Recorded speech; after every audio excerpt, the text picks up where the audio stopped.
오늘은 그 바울의 3차, 4차 전도행을 좀 나누겠습니다. 먼저 3차 전도행을 보면은 여러분 우리 3차 전도행은 사도행전 19장에서 21장까지의 배경입니다. 그러니까 연도수를 AD 52년에서 56년으로 추정하고 지역은 소아시아 지역이 중심이에요. 특히 에베소가. 또 이 여행 중에 쓰여진 편지가 고린도 전서, 후서, 또 로마서가 되겠습니다. 사도 바울은 전도 여행을 할 때 항상 유대인의 회당 중심으로 전도 사역을 했어요. 또 그거 중심으로 개종하는 또 놀라운 역사가 또 일어나고. 그 지도로 보면은 지금 그 붉은 점이 유대인들이 디아스포라로 흩어져 살던 곳입니다. 그러니까 이곳이 주로 이제 전도 여행 처소가 될 것이고 또 여기서 많은 역사가 또 일어납니다. 3차 전도여행 코스를 좀 보면은 일단은 수리아 안디옥에서 저 갈라디아를 지나서 부르기아 지나고 에베소로 갑니다.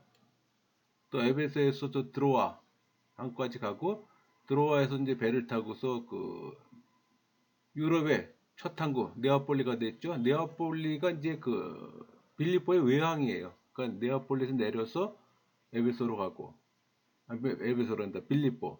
그러니까 저 지역이 이제 마케도니아 지역이 되는 겁니다. 거기서 또 이제 이쪽에 헬라 지역으로 아가야 지역의 그 아덴을 오게 되고 또 다시 이제 아덴에서 되돌아서 다시 이제 그 빌립보를 거쳐 또 드로아를 왔던 코스로 다시 되돌아오는 겁니다. 그리고 이제 여기선 드로아에서는 또 아소, 미둘레를 배를 타고 이용해서 이 기오, 사모, 밀레도, 바다라까지 옵니다. 바다라에서 이제 배 타고 두로까지 오고 두로에서 둘레미나 거쳐 가이샤라 거쳐서 이름으로 들어오는 게 코스입니다. 이제 이 특이 사건을 좀 보면은 수리아 안디옥에서 다소, 더벨, 루스트라, 이고니온, 미시디오 안디옥, 에베소에서는 고린도 전서를 쓰죠. 그리고 에베소에서는 그 아데미 신상 판매상하고 또 이제 트러블이 생기고 또 그래서 드로와 네아폴리로 와서 빌립보 마케도니아 빌립보에서 이제 고린도 후서를 씁니다. 그리고 데살로니가, 베레아, 아덴 그래서 이제 고린도까지 오고 고린도에서 로마서를 기록하고 그 다음에 다시 아덴, 베레아, 데살로니가, 빌립보, 네아폴리 그래서 드로아에서는 또 유두고가 설교 듣다가 떨어지는 사건이 있었죠. 그리고 이제 아소, 미들레네 그 다음에 밀레도로 옵니다. 밀레도 와서는 또 에베소에서 온 장로들과 만나서 고별 설교를 하고 그 다음에 니도, 바다라, 시돈, 가이샤라 그래서 에루살렘으로 이제 들어온 코스죠. 여러분 여기 이제 3차 전도 여행에 이제 에베소가 이제 핵심이잖아요. 근데 당시 에베소인들은 정치적으로나 경제적으로 중심지였어요. 또 특히 아데미 여신을 또 섬겼고 또 이 여신의 신전은 고대 세계 7대 불가사의 중에 하나이기도 합니다. 그리고 여기 그 버가모 같은 경우가 이제 그 우리 요한 계시록에서도 나오는 7교회 중에 하나인데 당시 저 원래 애굽의 그 알렉산드리아 쪽에 그 최대 도서관이 있었어요. 그 당시 이제 세계에서 가장 큰 도서관 한 장소가 한 50만 군이라고 있었는데 근데 이쪽 소아시아 지역에서도 버가모에 이제 큰 도서관을 만들게 됐어요. 이제 경쟁이 되는 겁니다. 애굽의 알렉산드리아하고 이쪽에 그 소아시아 지역의 버가모하고. 근데 실질적으로 그 책을 만드는 그 파피루스가 그 애굽에서 수출을 했어요. 근데 알렉산드리아 수출한 거죠. 그러니까 알렉산드리아가 파피루스도 있음으로 인해서 쉽게 책을 만들 수 있었는데 이제 이쪽 버가모가 이제 어떤 경쟁 체계로 들어가니까는 알렉산드리아에서 파피루스 수출을 중단합니다. 그래서 이제 버가모에서는 책을 만들어야 되는데 파피루스가 공급이 안 되니까는 양피지를 개발한 거예요. 파치먼트. 그게 이제 그 대체품으로 개발된 게 양피지인데 그 양피지가 이제 그때부터는 이제 많이 보급돼 갖고 실질적인 이제 많은 장소가 이제 양피지로 이제 대체가 되는 현상이 있습니다. 이 그 에베소 지역에는 그 소아시아 해안에 있는 도시인데 여기 이제 코레소스 산맥하고 저쪽 에게 사이에 카이스터 강 어귀에 위치했었어요. 그 신약 시대에는 이 에베소에는 이 카이스터 강으로 통하는 항구가 있었는데 이 강이 에게로 흐르는 겁니다. 바다로 흘러나간다는 얘기죠. 근데 항구 도시로서 뭐 교통과 무역의 중심지였어요. 뭐 아시아의 보고로 불릴 만까지 번창했습니다. 그러나 각종 미신들과 이방 종교들과 사회적 병폐들이 만연했던 거예요. 근데 이제 이 카이스터 강에서 그 침투토가 쌓이는데 같이 이제 물이 흐르면서 바다로 나가면서 에게로 나가면서 이 침투토가 쌓이는 거예요.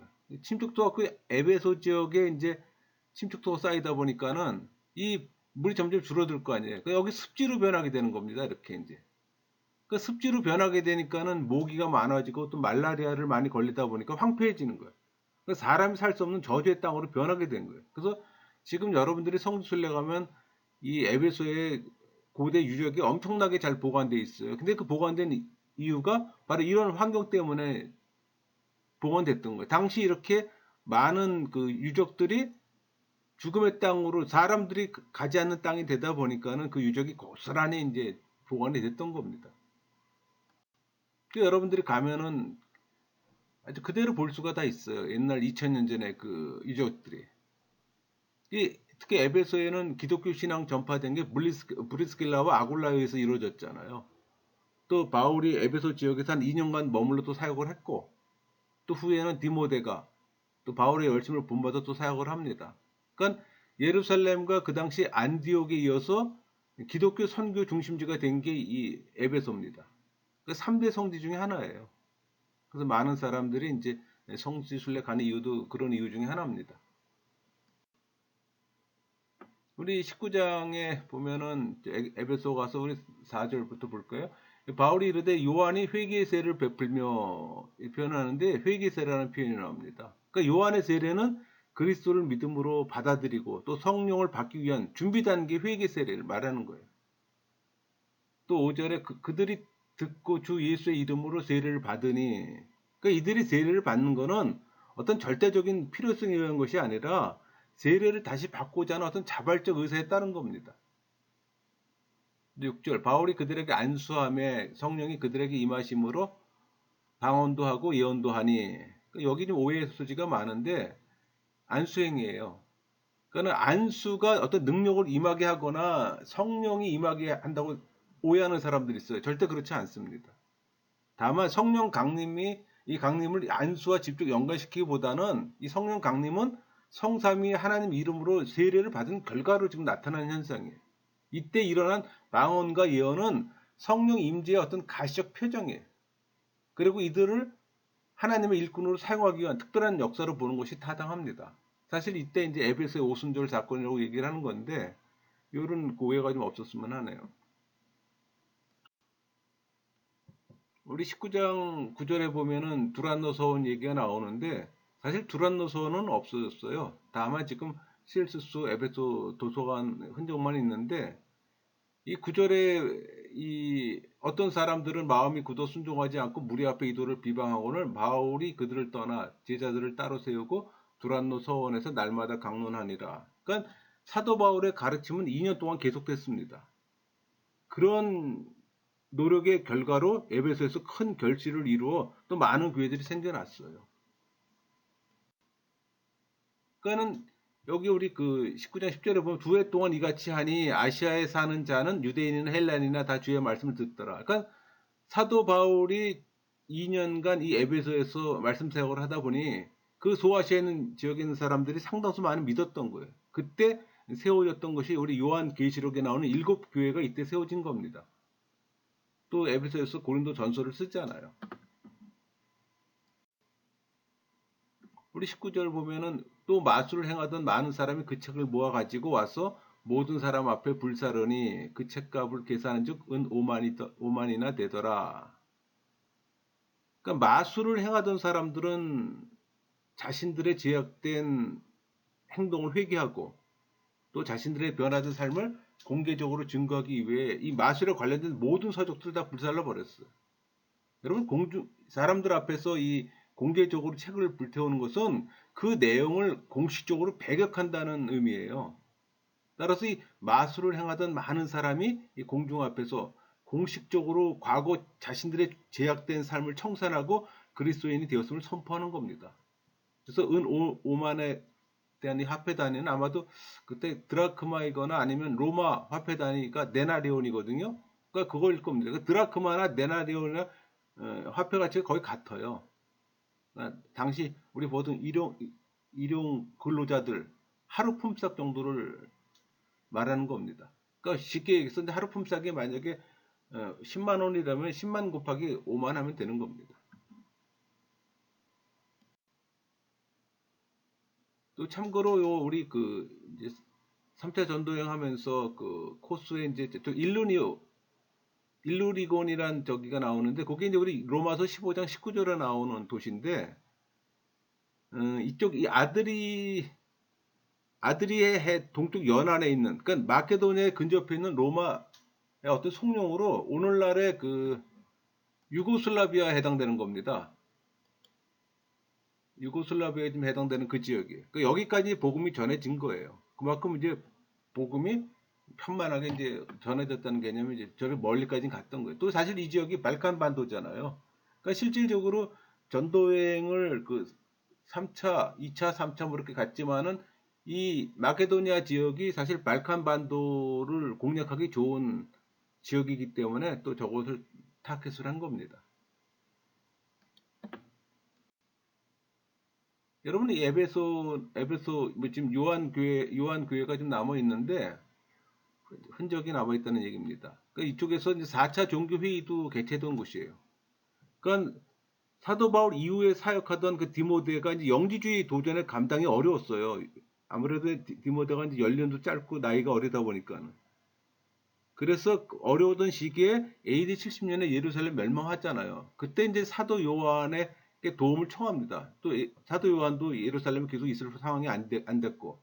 그래서 이쪽 에베소 와서 이제 사역을 하게 되는데 우리 보면 우리 요한 1장은 그 예수님 말씀을 듣고 보고 자세히 보고 뭐 심지어 만지기까지 한 사도 요한임을 또 밝히고 있잖아요. 그리고 이제 이곳에서 그 요한 1, 2, 3서까지 다 기록을 합니다. 그리고 이제 반모섬으로 이제 유배 가잖아요. 이 반모섬에 가서 이제 요한 계시록을 기록한 후에 다시 돌아와서 이 에베소에서 요한 복음을 쓰는 거예요. 그러니까 사도 요한의 글은 이곳에서 다 이루어진 거예요. 에베소에서 요한 1, 2, 3서 요한복음, 만모섬에서 요한계시록. 그러니까 가장 늦게 쓴 책이 아마 요한복음일 겁니다. 그러니까 예수님의 말씀을 확립할 뿐 아니라 또 그분의 강력한 어떤 정신이고 강조점이 사랑을 또 전해주기도 했어요.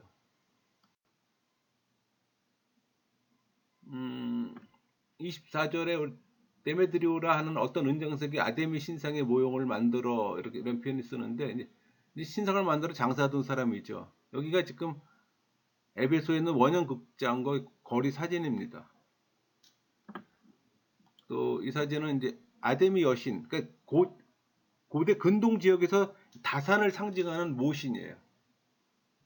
그러니까 우리 29절에 보면은 온 시내 요란하여 바울과 같이 다니는 마게도냐 사람 가이오와 아리스타고를 붙들어 일제히 연극장으로 달려 들어가는지라 이런 표현이 있는데 이 두 사람, 이 가이오와 아리스타고 사실 여기서 모두 마게도냐 출신으로 기록하고 있어요. 근데 우리 20장 4절을 보면은 가이오는 더베 출신이고 아리스타고는 데살로니가 출신임을 알 수가 있어요.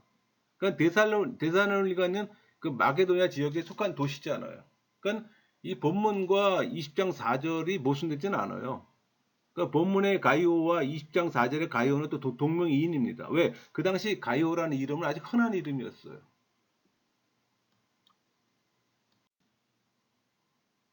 또 이제 우리 전도 여행 중 이 서신서 쓴 배경을 보면은 우리 그 수리아 안독에서 갈라디아 지역으로 갈라디아서 쓰잖아요. 1차 전도여행 갔다 오고 나서.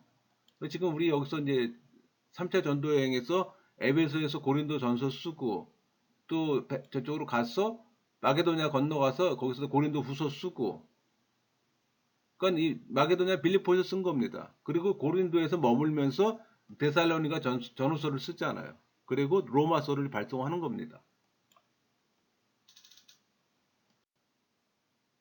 여러분, 그 고린도 전서는 배편으로 보내졌어요. 그리고 디모데가 이제 육로를 따라갔는데 아마 편지보다는 늦게 도착했을 겁니다. 근데 여러분, 우리 고린도 전서 후서 두 권으로 알고 있는데 정경 안에는 들어오지 못한 사도 편지와 눈물의 편지가 있어요. 그러니까 사도 편지는 고린도 전서 이전에 쓴 거. 그러니까 우리 고린도 전서 5장 9절에 내가 너희에게 쓴 편지에 이 편은 이 사도 편지를 얘기를 하는 겁니다. 그리고 이제 고린도 그 전서와 후서 사이에 눈물의 편지가 있습니다. 그러니까 그 근거는 우리 고린도 후서에 눈물로 너희에게 썼노니 이런 표현이 있잖아요. 그리고 고린도 후서 7장 12절에 내가 너희에게 쓴 것은 이때 얘기하는 건 눈물의 편지를 얘기를 하는 겁니다. 이제 유럽에 들어와서 배를 타고 도착하면 네아폴리 항에 도착하는 겁니다. 유럽 들어가는 관문이에요. 네아폴리는 뭐 네아폴리스 새로운 도시라는 뜻을 갖고 있는데 그 그러니까 에게 북쪽에 있는 해변 도시예요. 그러니까 당시 유럽의 첫 성 빌립보에 들어가기 위해서 거쳐야 되는 항구. 그러니까 이곳은 바울이 또 환상을 보고서 그의 동역자가 처음 도착한 유럽의 땅이잖아요. 뭐 가면 또 네아폴리에 바울 도착 기념 교회가 또 있기도 합니다.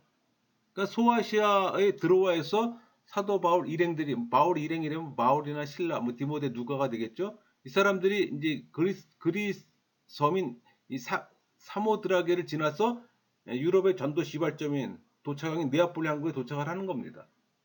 근데 당시 네아폴리는 빌립보시를 위한 항구 도시였어요. 뭐 현재는 까발라라고 합니다.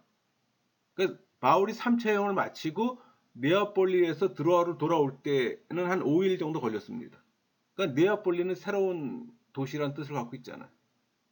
그러니까 오늘날도 네아폴리는 그리스 마케도니아 지방의 항구예요. 데살로니가 다음 가는 두 번째 도시로 뭐 전체 인구는 한 20만 명쯤 된다고 합니다. 또 빌립보 마케도니아 빌립보에서 고린도 후서 썼잖아요. 그 고린도에서 머물면서 로마서를 쓰고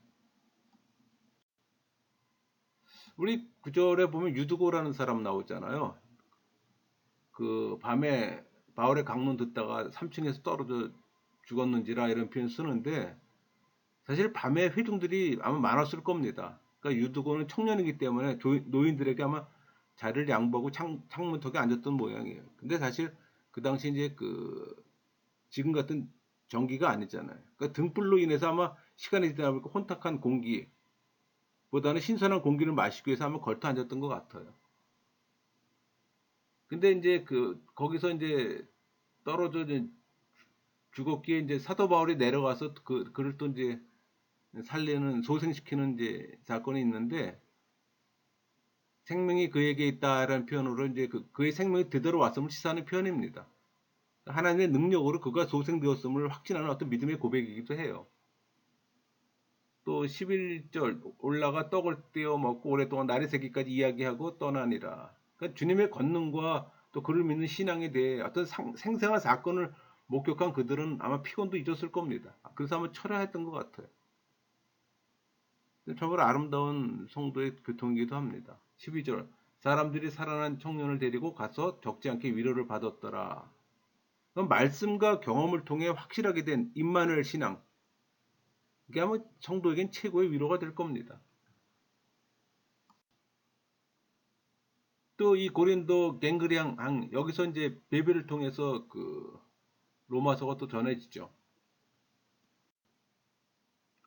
우리 20장 13절 우리는 앞서 배를 타고 아소에서 바울을 태우려고 그리로 가니 이는 바울이 걸어서 가고자 하여 그렇게 정하여 준 것이라.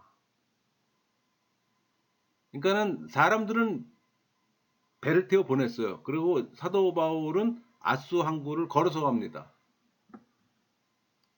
그러니까는 사실 어떤 이 시간이 전도사에게 정리 시간일 겁니다. 그러니까 돌아서 긴 항해를 하는 것보다는 직선거리인 육로를 통해 또 아름다운 자연 경치를 바라보면서 또 깊은 묵상을 통해 또 하나님과 대화할 수 있기에 아마 그 길을 택하지 않았나 하는 그런 견해도 있습니다.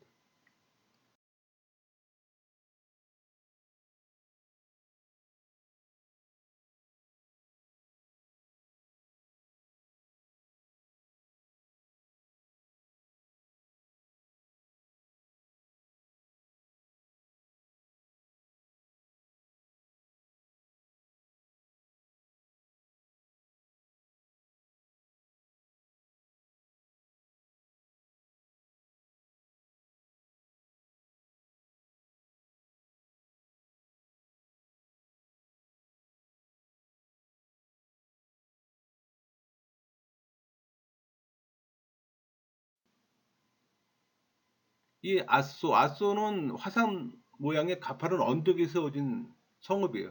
또 아데나 신전도 있습니다.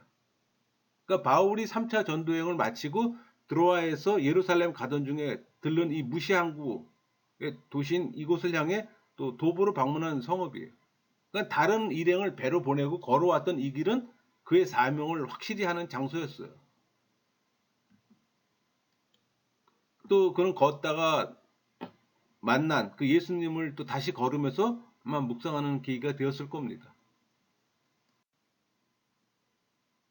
17절 거기서 떠나 이튿날 기호 앞에 오고 그 이튿날 사모에 들르고 또 그 다음날 밀레도에 이르니라.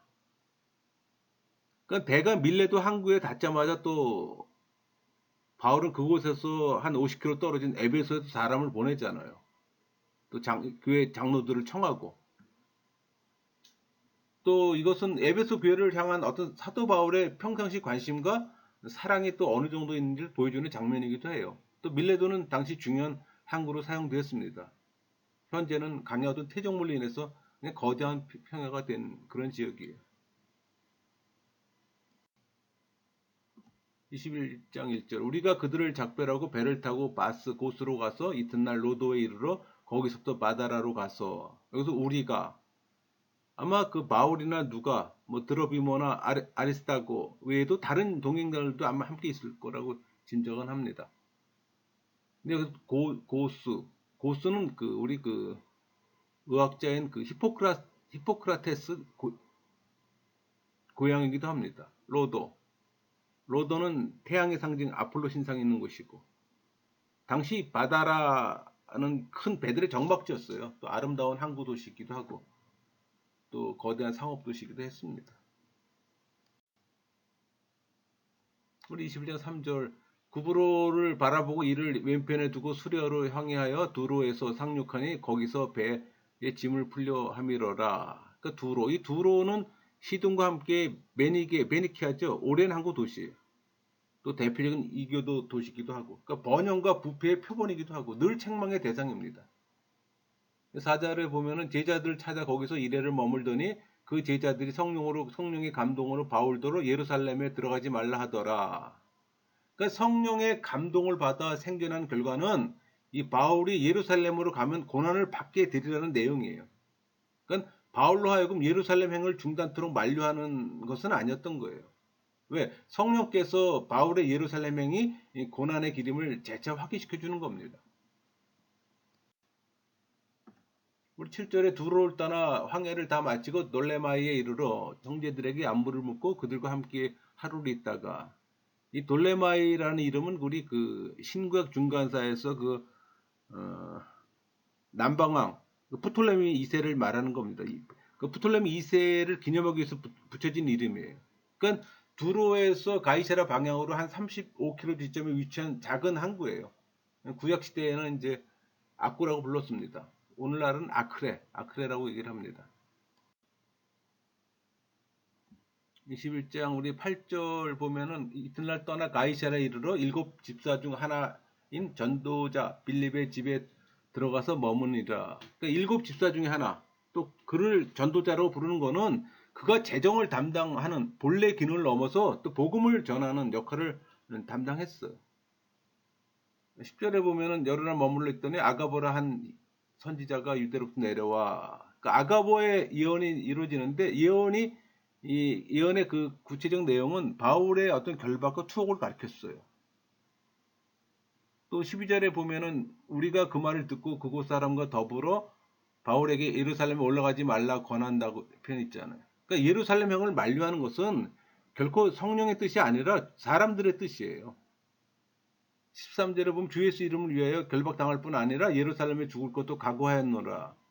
그러니까 사도 바울이 이처럼 죽음을 불사하면서까지 예루살렘에 가려고 했던 이유는 두 가지로 추측이 됩니다. 하나는 이제 바울은 또 이방 교회 성금을 모아서 또 예루살렘 교회에 전달해 줘야 되는 의무감과 또 하나는 예루살렘에는 유대계 신자와 이방 신자들 사이에 어떤 불편한 관계가 계속 지속되고 있었어요. 그래서 바울은 또 그들의 원만한 연합을 도모하고자 했던 것도 하나의 또 목적이기도 합니다.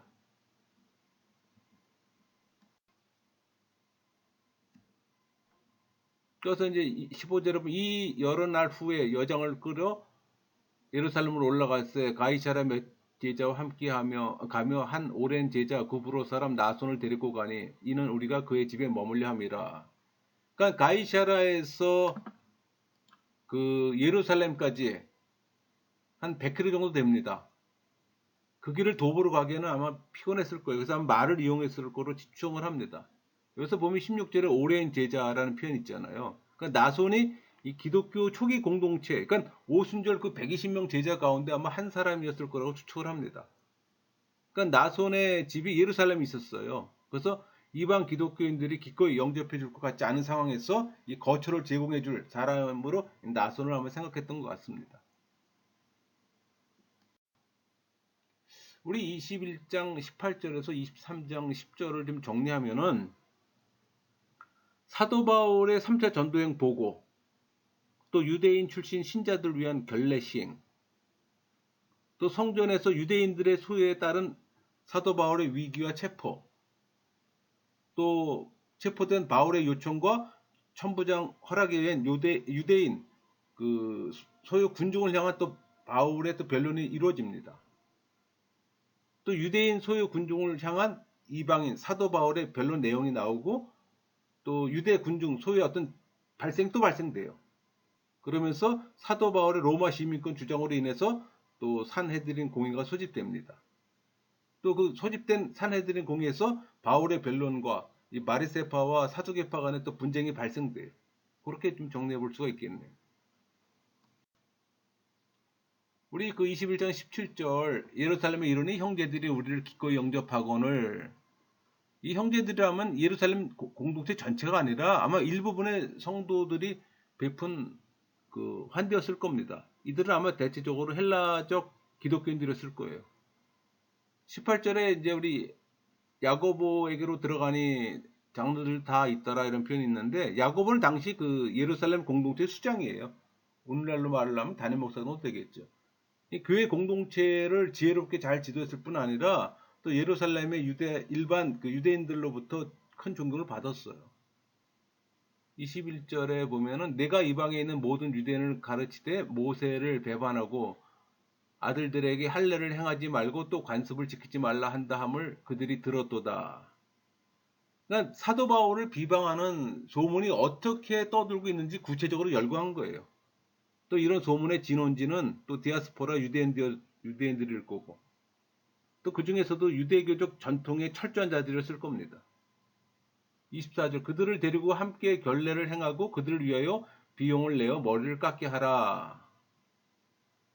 그러니까 비용을 내서 머리를 깎게 하라는 것은 결례 기간이 끝나는 날에 머리를 깎고 희생 제물을 드리는 때에 드는 경비를 부담하라는 말이에요.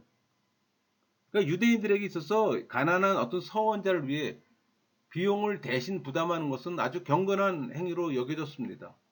또 그가 율법을 부정하지 않고 지키고 있음을 또 분명히 보여주고, 또 그들의 오해와 노여움을 또 풀기 위함이에요.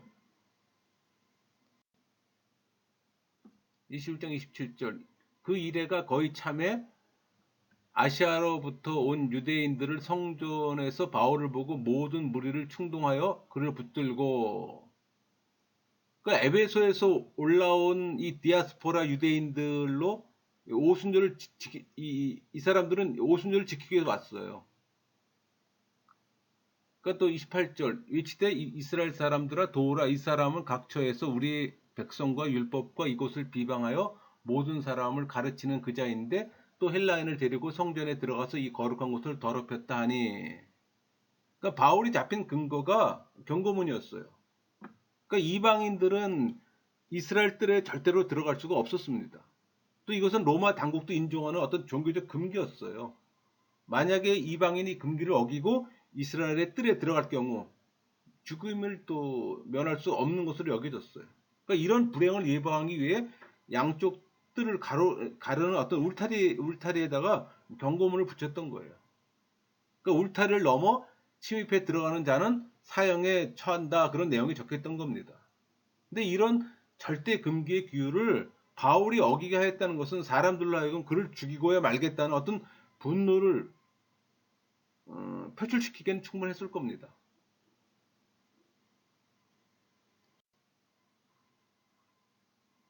21절 38절 그러면 내가 이전에 소요를 일으켜 자객 4천 명을 거느리고 광야로 가던 애굽인이 아니냐? 이게 무슨 얘기인 거 아니? AD 54년경에 그 애굽인 거짓 선지자에 의해서 예루살렘에 그 반란 사건이 발생했던 적이 있어요.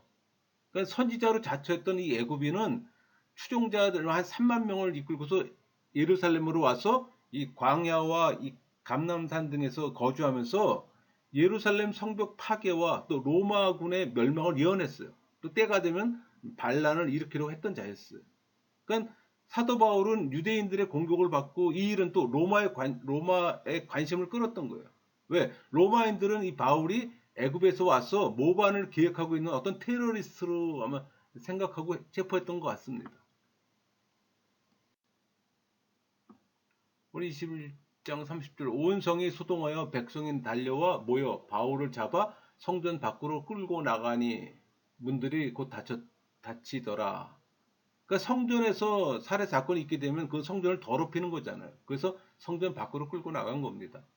31절 그들이 그를 죽이려 할 때 온 예루살렘이 요란하다는 소문이 군대의 천부장에게 들림에 그러니까 오순절 기간이 있기 때문에 뭐 폭동이나 소요를 대비해서 로마인들이 그 로마 군대가 유대인들의 움직임을 철저히 그 주시하고 있었던 때였어요.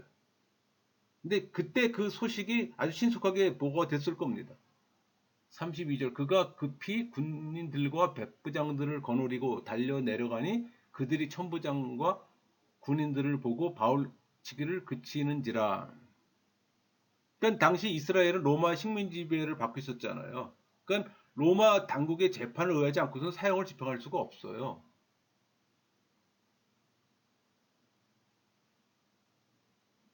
그래서 이제 멈췄던 겁니다. 우리 21장 40절에 보면 천부장이 허락하고는 바울이 층대 위에 서서 백성이 손짓하여 매우 조용한 후에 히브리 말로 말하니라.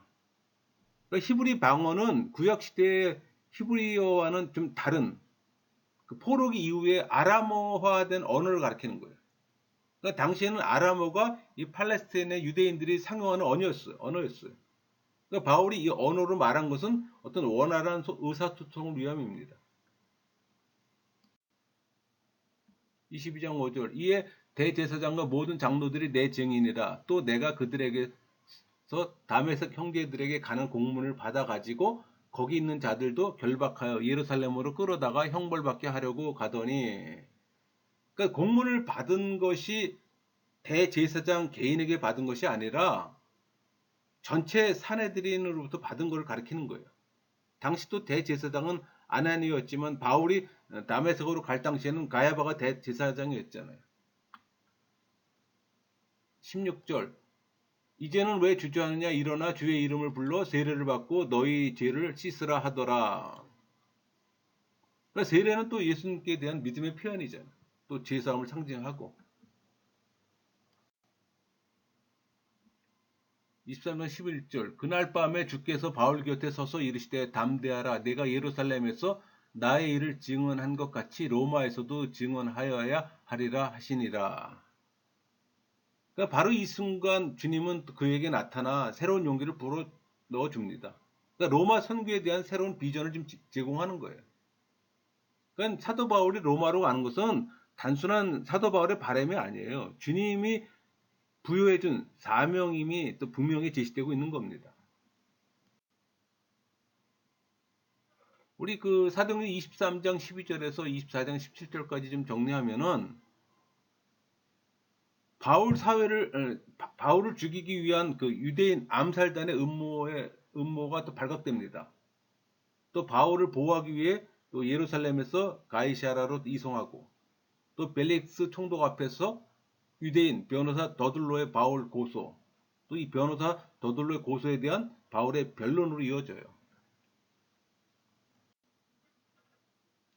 11절 이 아까 말씀이죠. 이건 11절은 또 12절 13절 날이 샘에 유대인들이 당을 지어 맹세하되 바울을 죽이기 전에는 먹지도 아니하고 마시지도 아니하겠다 하고 이같이 동맹한 자가 40여 명이 있더라. 그러니까 사도 바울을 살해할 암살단이 구성되는 겁니다. 40명이 넘는 사람들이에요. 이들은 수단 방법 가리지 않고 지금 바울을 죽이겠다고 작정을 하는 겁니다. 31절 보병이 명을 받은 대로 밤에 바울을 데리고 안디바드리에 이르러. 그러니까 헤롯이 만든 도시인데, 헤롯이 이곳에 도시를 건설한 후에 그의 아버지 안티파테르 뭐 그렇게 이름을 부르기도 하는데, 이 사람 아버지 이름을 따서 붙인 도시예요. 본래 이름은 뭐 카바르사바라고 합니다. 32절 이튿날 기병으로 바울을 호송하게 하고 영내로 돌아가니라. 그러니까 바울은 안디바드리까지 무사히 도착함으로 유대인들의 추격전에서 완전히 벗어나게 된 거예요. 이제는 뭐 더 이상 중무장한 군대의 호의를 받을 필요가 없었을 겁니다.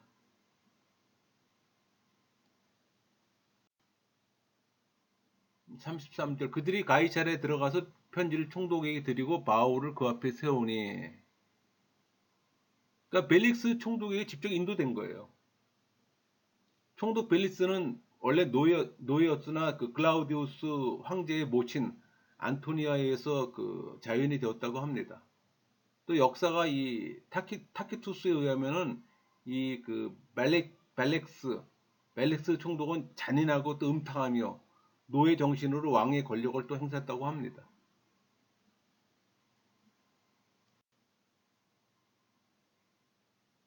이 안드리바드리는 아까 말씀드렸던 헤롯 대왕의 아버지 안티파터 이름을 따서 명명했다 그랬잖아요. 구약의 아벡입니다. 아벡 하면은 여러분 생각나는 게 있을 텐데. 아벡은 이스라엘이 언약궤 갖고서 싸웠던 전투잖아요. 그래서 아벡에서 블레셋에게 언약궤를 뺏깁니다. 그 뺏기던 장소가 이 아벡이었어요. 또 결국 이 언약궤 이동은 또 촛대 이동을 의미하고 또 하나님의 떠남을 의미합니다. 나중에 다윗이 이제 기란 열하림에 오래 한 20년 동안 있던 걸 갖다가 또 예루살렘에 또 안치시키잖아요. 우리 사도행전 25장, 26장의 상황은 우리 아그리파 2세 통치 또 총독 벨리스와 베스토의 교체 시기이기도 합니다. 이제 우리 25장의 이제 14절부터 22절까지 유대인들이 바울을 고소합니다. 사실 고소를 했지만은 19절에 보면은 예수라는 이가 죽은 것을 살아있다고 바울이 주장하는 그 일에 관한 문제로 고발하는 것뿐이라. 무슨 얘기인 거 아니? 총독 베스토 자신이 말하듯이 부활을 믿는다는 것에 대해서 범죄적으로 정죄하기가 어렵다는 얘기예요. 또 21절 바울은 황제의 판결을 받도록 자기를 지켜주기를 호소하므로, 그러니까 사도 바울은 자기의 목숨이 유대 종교 지도자들의 손아귀에 넘어가지 않도록 총독 베스토에게 보호를 요청한 겁니다. 또 베스토는 그를 안전하게 보호하면서 미결수임으로 또 감시병을 두었을 거고. 또 22절에 아그리빠가 베스토에게 이르되 나도 이 사람의 말을 듣고자 하노라. 베스토가 이르되 내일 들으신다 하더라. 그러니까 아그리빠 남매가 지금 찾아왔잖아요. 그러니까 천부장을 비롯해서 이 성중의 유력 인사들이 지금 뒤따라오는 어떤 화려한 행렬은 이날의 어떤 청문회가 얼마나 비중이 있는가를 또 말해주기도 합니다. 우리 24절에 베스토가 말하되 아그리빠 왕과 여기 같이 있는 여러분이여 당신들이 보는 이 사람은 유대의 모든 무리가 크게 외치되 살려두지 못할 사람이라고 하여 예루살렘에와 여기서도 내게 청원하였으나.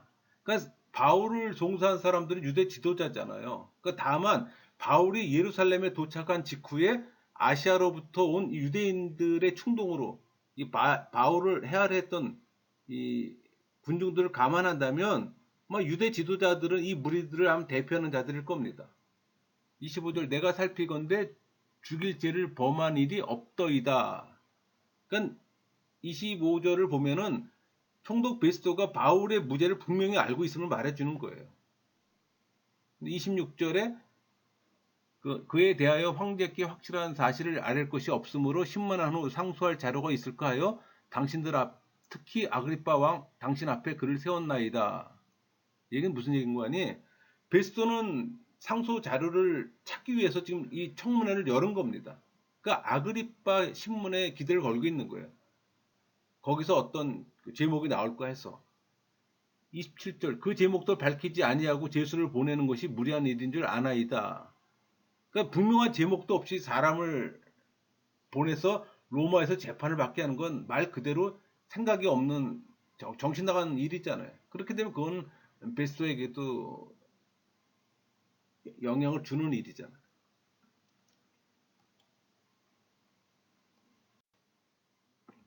우리 23장에서 26장의 내용을 정리하면은 바울은 재판을 받습니다.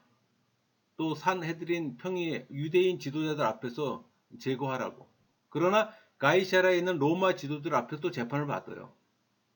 이 재판에는 총독 벨릭스가 있죠. 또 그는 차기 총독 베스토에게 바울을 넘기는 자예요. 그러니까 결과적으로 바울을 아그리파 왕 앞으로 또 보내집니다. 그러니까 여러 차례 재판에서 혐의가 없었는데도 불구하고 결국 감옥에서 또 몇 년간 수감이 돼요. 왜냐하면은 그가 하는 모든 일은 부활에 대한 그의 소망이 왕이신 예수 안에서 완성되었다는 것을 알리는 일이었잖아요. 사실 이것은 범죄로 보기는 어려워요. 그러나 이 지점에서 로마의 법 체계를 보면은 그를 그냥 또 돌려보낼 수는 없어요. 또 바울은 로마의 고등 법원에 또 항소하잖아요. 자, 4차 여행 들어갑니다. 4차 전도여행. 로마로 이송되는 과정이에요. 이 배경은 사도행전 27장 28절이고 시간적으로는 AD 57년에서 60년.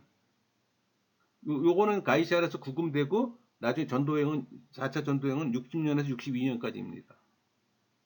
그 당시 로마 네로 황제의 통치 기간이고 여기 4차 전도여행의 핵심은 가이사랴 구금과 로마행, 로마의 가택 연금입니다. 4차 전도여행의 그 주요 사건을 보면은 예루살렘에서 그 설교하고 또 핍박당하고 또 벨릭스 총독에게 호송되고 또 가이사랴에서 그 벨릭스 총독에 의해서 2년간 투옥되고 그 베스토에게 또 위임되고 또 바울이 로마 시민권을 주장함으로 로마로 또 재판받고 로마로 이송된 내용. 그러면 시돈, 무라, 니도를 거쳐 미양에서 그 기후 변화로 인해서 출항하지 말 걸 권고했으나 무시되고 또 출항에다 유라굴로 광포를 만나는 사건. 또 멜리데 섬에서 독사에게 물렸으나 해를 당하지 않고 그 추장 버블리오 부친의 열병을 고쳐준 치료. 또 수라구사 레기온 보디올 아피가도 3관을 통해서 로마에 도착하잖아. 로마에서 에베소서 빌립보서 골로새서 빌레몬서를 기록하고 2년간 가택연금이 있다 풀려나고 그러고 나서 이제 5차 전도여행을 떠나는 겁니다. 그러니까 바울이 2년 동안에 그 머물렀던 이 가이사랴 모형도입니다. 그러니까 바울이 갇혔던 곳은 그 아래쪽에 원형 극장 앞 바닷가 쪽으로 추정들 해요. 또 그곳에서 새로운 궁전이 또 발굴되고 그 원형 극장은 우리 사도행전 12장에서 헤롯 아그리빠가 하나님께 영광 돌리지 않고 자기에게 돌리다가 축 먹어 죽은 장소잖아요. 또 당시 행정수도인 가이사라는 이스라엘 최대 도시이기도 합니다.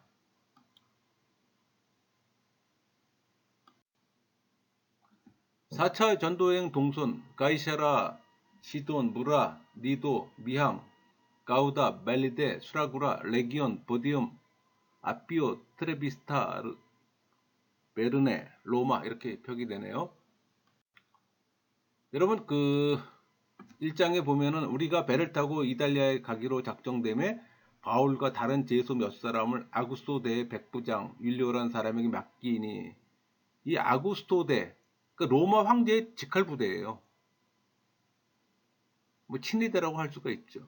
그 다음에 2절 아시아 해변 각처로 가려 하는 아드라무테노 배에 우리가 올라 항해할세 마게도냐 데살로니가 사람 아리스타고도 함께 하니라. 아드라무테노 배, 그러니까 바울 일행을 태운 배잖아요. 근데 이 아드라무테노 항구 도시에서 온 배예요. 그러니까 그러니까 소아시아 지방에서 저 서방으로 오가는 무역선입니다. 또 이 아드라무테노는 그 소아시아, 저 북서 해안 위치한 무시아의 항구 도시예요. 27장 3절 이튿날 시돈의 대니 백부장 율리오가 바울을 친절히 대하여 친구들에게 가서 대접받기를 허락하더니, 그러니까 베스도는 바울을 백부장 율리오에게 넘겨주면서 뭐 다른 제수들처럼 다루지 말고 관대하게 대우하도록 아마 특별히 지시했을 겁니다. 근데 시돈으로 가는 거는 이제 이 해안의 조류가 그 북쪽으로 흐릅니다. 그래서 바울을 태운 이 배는 조류를 따라서 아마 24 하루 정도 걸려서 시돈에 도착한 거로 주석자들은 말합니다. 27장 5절 길리기아와 밤빌리아 바다를 건너 루기아의 무라시에 이르러, 그러니까 저 무라항은 애굽에서 오는 곡물을 로마로 그 보내는 항구로 유명해요. 그 바울 일행을 태운 이 아드라무테노 배는 가이사라에서 무라까지 좀 항해를 했고, 또 무라에서 바울과 다른 제수들을 내려놓고 계속해서 이제 아드라무테노는 항해했을 겁니다. 근데 그때 이제 그 가이사라에서 시돈까지는 조류로 하루 정도 걸렸어요. 뭐 23시간 정도 소요했다 그랬으니까는. 또 가이사라에서 무라까지는 서방 사본에 보면 한 14일 정도 걸렸다고 표기됩니다. 그 다음 무라에서 니도, 그레데, 미앙으로 해서 이제 유리굴라 광풍 만나서 멜리데로 가고 수라구사, 레기온, 보디올 해서 로마로 올라가는 게 이제 우리 로마의 앞송, 그 4차 전도 여행으로 보는 겁니다. 이 길리기아와 바밀리아 바다를 건너 루기아의 무라시에 이르러, 무라는 아까 얘기했던 대로 애굽에서 오는 곡물을 로마로 보내는 항구로 유명해요. 또 산타크로스 고향이기도 합니다. 이 산타크로스가 세인트 니콜라우스의 성인을 말하는 겁니다. 27장 6절 거기서 백부장이 이달리아로 가려 하는 알렉산드리아 배를 만나 우리를 오르게 하니, 이 알렉산드리아 배는 곡물 운반선이에요. 그 당시 그 애굽은 로마 제국의 주요 곡창지였어요. 거기서 생산되는 곡물들은 이 알렉산드리아 항구에서 이 곡물선을 통해서 로마로 운송되는 겁니다.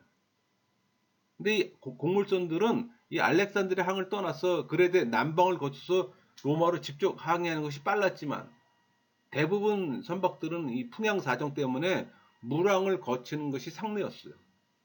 지금 우리 그 사도 바울이 만났던 이 유라굴라 광풍 때문에 이제 돌아서 가는 겁니다.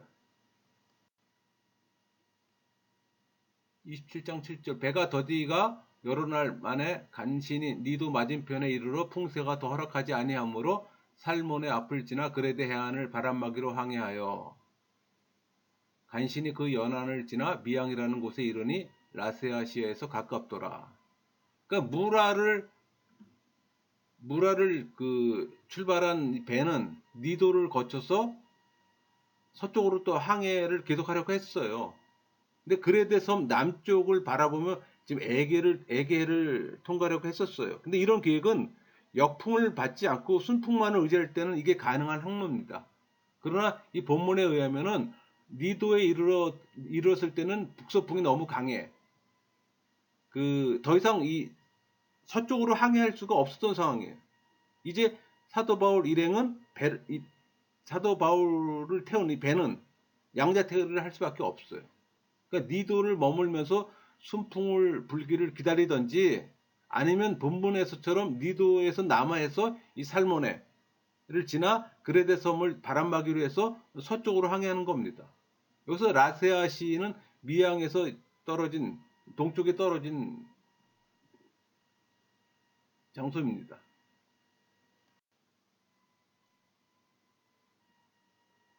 우리 12절에 보면 그 항구가 겨울을 지내기 불편하므로 이런 표현이 있잖아요. 거기서 떠나 아무쪼록 베닉스에 가서 겨울을 지내자 하는 자가 더 많으니, 이런 표현을 했는데, 이 베닉스는 이 그레데 섬 남쪽에 있는 그러니까 미양에서는 한 65km 떨어진 항구예요. 그러니까 미양이 겨울나기에는 적합하지 않은 이유로 또 숙소를 구하기 힘들다는 것도 있어요. 결정적인 거는 추워서 이 겨울철에 거센 폭풍을 견디기가 적합하지 않다는 겁니다. 그 바람막이가 없는 그런 항구였어요.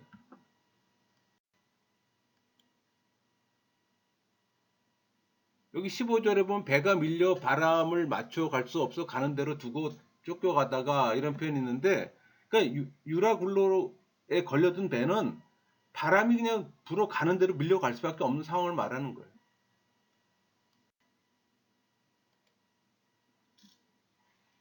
우리 24절은 바울아 두려워하지 말라 내가 가이사 앞에 서야 하겠고 또 하나님께서 너와 함께 항해하는 자를 다 내게 주셨다 하였으니, 그러니까 상황이 아무리 어렵더라도 하나님의 뜻은 끝까지 관철된다는 걸 다시 한번 좀 확인시켜 주는 겁니다. 또 후반절에는 바울이 함께 탄 이 배에 탄 사람도 있을 거 아니에요. 그 사람들을 바울에게 준 선물로 주셨다는 뜻이에요. 아마도 그들 가운데 많은 사람들이 바울을 통해서 복음을 듣고 아마 구원을 받았을 겁니다. 우리 27장 여기 보면은 41절 두 물이 합하여 흐르는 곳을 만나 배를 걸매 이 물은 부딪혀 움직일 수 없이 붙고 고물은 큰 물결에 깨어져 갔으니, 요즘 잘 이해가 안 되는 부분이죠. 무슨 인권이 육지로부터 흘러내리는 물과 바닷물이 만나는 곳을 묘사하는 거예요. 여기서 뭐 후반절에 고물은 큰 물결에 깨어져 가니 이 표현은 그 배 앞부분이 이미 진흙에 처박혀 있어요. 그러니까 움직일 수가 없잖아요. 근데 뒷부분은 또 부딪힐 때 충격과 뒤에서 계속 때려대는 파도에서 깨져가기 시작하면 좀 말해주는 겁니다. 여기서 독사 사건, 모블리오 부친 열병치유 사건을 경험하잖아요.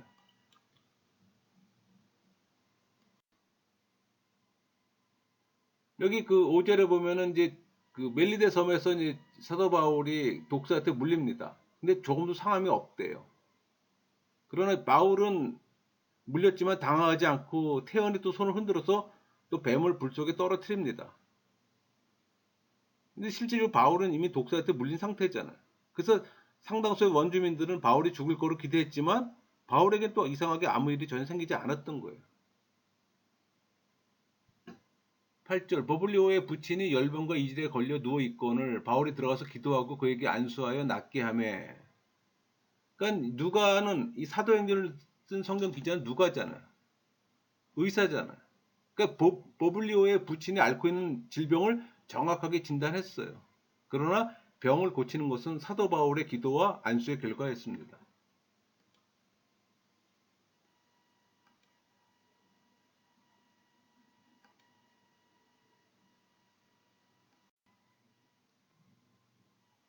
이 멜리데는 전체 길이가 뭐 한 29km, 15km, 직경이 15km니까 작은 섬이에요. 근데 이제 역사를 보면 BC 천년경 이 페니키아 사람들이 식민지로 건설했던 곳인데 BC 218년 로마 2차 카르타고 전쟁 초기에 또 여기를 점령해요. 그래서 그 이후로부터 계속 로마가 이제 다스리고 있는 겁니다. 28장 11절 석 달 후에 우리가 그 섬에서 겨울을 난 알렉산드리아 배를 타고 떠나니 그 배의 머리 장식은 디오스그로라. 석 달 후에, 그러니까 당시에는 선박들이 겨울철 3개월 동안은 항해를 중단하는 게 일반적인 통례였다고 합니다. 12절 수라구사에 대고 사흘을 있다가, 그러니까 멜리데 섬으로부터 한 150km 떨어져 있는 이 섬의 둘레가 한 뭐 32km, 굉장히 번창한 도시입니다. 또 이 도시에는 우리가 잘 알고 있는 수학자 아르키메데스의 고향이라고 또 하기도 합니다. 수라고에서 레기온 보디올로 이제 가게 되는 거죠.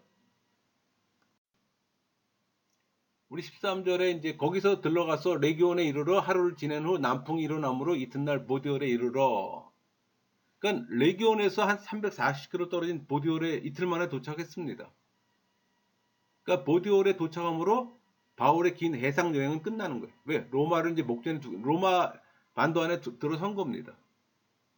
이제는 여기서 보디올에서 로마 도시 수도까지 한 220km 정도뿐이 안 돼요.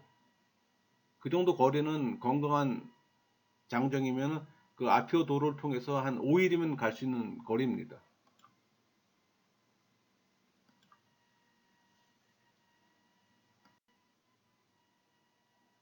이 15절 그곳 형제들이 우리 소식을 듣고 아비오 광장과 트레이스 타베르네까지 맞으러 오니 바울이 그들을 보고 하나님께 감사하고 담대한 마음을 얻으니라. 아비오 광장, 그러니까 로마로 향하는 길 가운데 가장 오래되고 완벽한 도로 중에 하나예요. 그러니까 로마 장군들이 전쟁에 승리하고 개선에 입성을 할 때 군중들이 환영하며 맞이했던 그런 길이기도 합니다. 비아 아비오를 통해서 아비오 광장, 트레이드 타베로를 거쳐 로마로 들어가는 겁니다. 이 아비오가도 뭐 비아 아피아라고 하는데 여러분 길의 역사에 큰 획을 그은 그 로마 제국의 최초 간선 도로예요. 비아 아피아, 아피아 가도 이런 표현을 쓰는데 그 당시 집정관 그 아피우스 클라우디우스 카우쿠스 명에 따라서 그 준공했다고 합니다. 그래서 그 사람 이름을 따갖고서 이제 아피오라고 이제 붙인 건데 당시 그 이탈리아 반도 대부분을 지배했던 게 로마잖아요. 처음에는 한 50km 정도만 길을 닦았다가 점점 연장시켜서 540km까지 간선도로를 완공시켰던 거예요. 그러다 보니까 길이 이제 잘 다듬어졌으니까 한 13mm면 그냥 갈 수가 있는 거예요.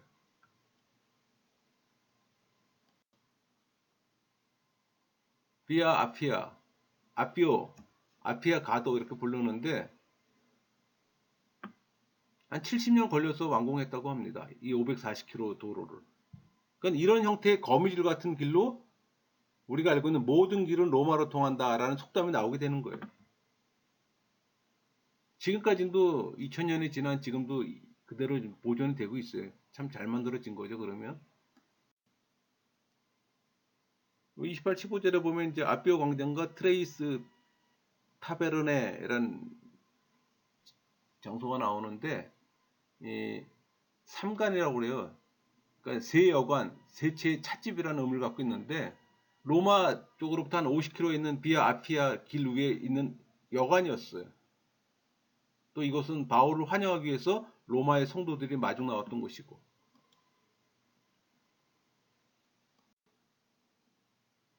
또 사도 바울이 머물렀던 곳입니다.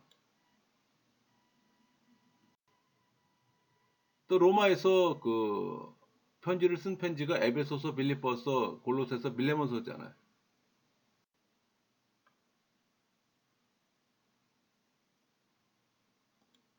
이 포로로마로 광장 안에 바울이 갇혔던 감옥이 있어요. 사실 수많은 죽음의 고비를 넘기고 이제 로마 황제에게까지 바울은 복음을 전하려고 왔습니다. 그러니까 60년에서 62년까지 한 2년간 머물러요. 또 바울은 유대 지도자들과 주변 사람들에게 복음을 전했고, 또 그는 정식 재판을 기다리면서 또 성경을 기록합니다.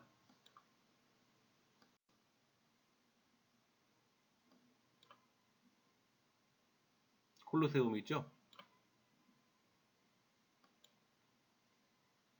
이 콘스탄틴 개선문인데 베스파시안 장군이 시작해서 티투스가 아들이죠. 티투스가 우리 AD 70년에 이스라엘 멸망시킨 장군이죠. 나중에 둘 다 황제가 됐지만 그때 완성한 이 콜로세움은 유대인의 멸망과 그들의 어떤 고역을 기억해 하는 산물이에요. 그러니까 어마어마한 규모는 유대 예루살렘 멸망할 때 잡아온 노예들로 인해서 건축됐어요. 또 그 건축이 마무리된 다음에는 이 건축 기술의 유출을 걱정해서 그 건축에 참여했던 유대인들을 전부 다 죽였다고 합니다. 그러니까 유대인의 멸망과 함께 그 옆에 기독교를 공인한 콘스탄틴 가문이란다. 황제의 그 개선문이 있어요. 그러니까 유대의 멸망과 기독교 승리의 개선문을 동시에 보는 겁니다. 사도 바울은 로마에서 자택 연금 중이에요. 그러니까 바울의 투옥은 또 사도로서 편지를 쓰는 중요한 시간이 또 허용된 겁니다. 그가 죽은 후에 오랫동안 그의 선교적 유산을 또 이어주는 수단이 되었고, 그러니까 바울은 로마에서 가택이 연금되어 이방인과 유대인들을 접촉할 수 있는 또 정기적 모임을 가졌어요. 아무런 방해 없이 로마 황제 코앞에서 모든 일이 지금 일어나고 있는 겁니다.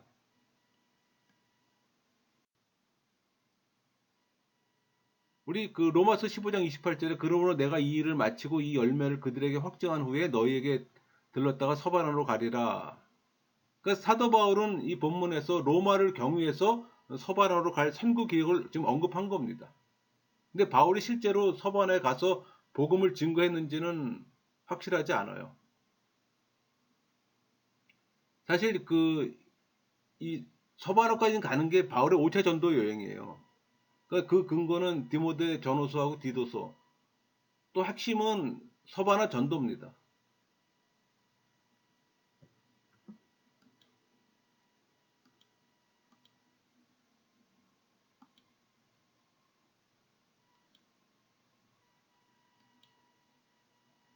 이때 역사적 배경이 네로 황제 로마 화재 때입니다. 또 66년에서 70년에는 유대 반란도 일어났잖아요.